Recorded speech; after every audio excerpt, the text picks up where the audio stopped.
You've heard of the room where it happened. This is the Zoom where it happened. As coronavirus swept across the globe, European Central Bank President Christine Lagarde was on a video conference call asking for something unprecedented. To Lagarde, it was clear even back in March when she made her case to Eurozone finance ministers that Europe, and indeed the world, was on the precipice of something big.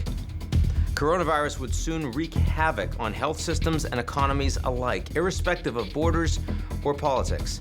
European leadership would have to decisively act and in collaboration as hospital beds filled, businesses stymied, and supply chains were disrupted.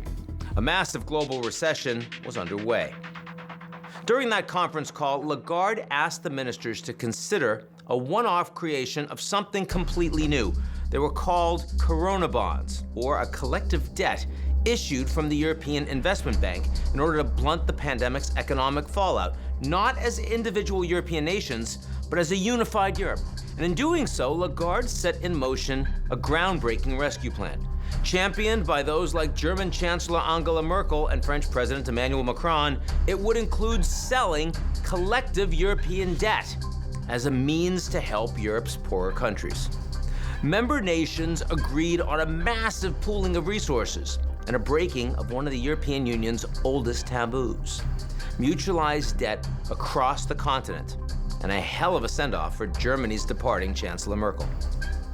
Today, the impacts of that rescue are playing out as Europeans head back to work and school, despite more than 216,000 dead from the virus so far. Europe's death toll is now only slightly higher than the United States, despite massive population differences, and they tend to be older and therefore more vulnerable.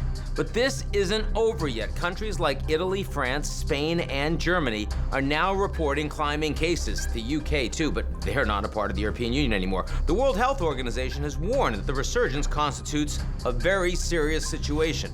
Masks and social distancing are the orders of the day. And there's real hesitation to return to lockdowns.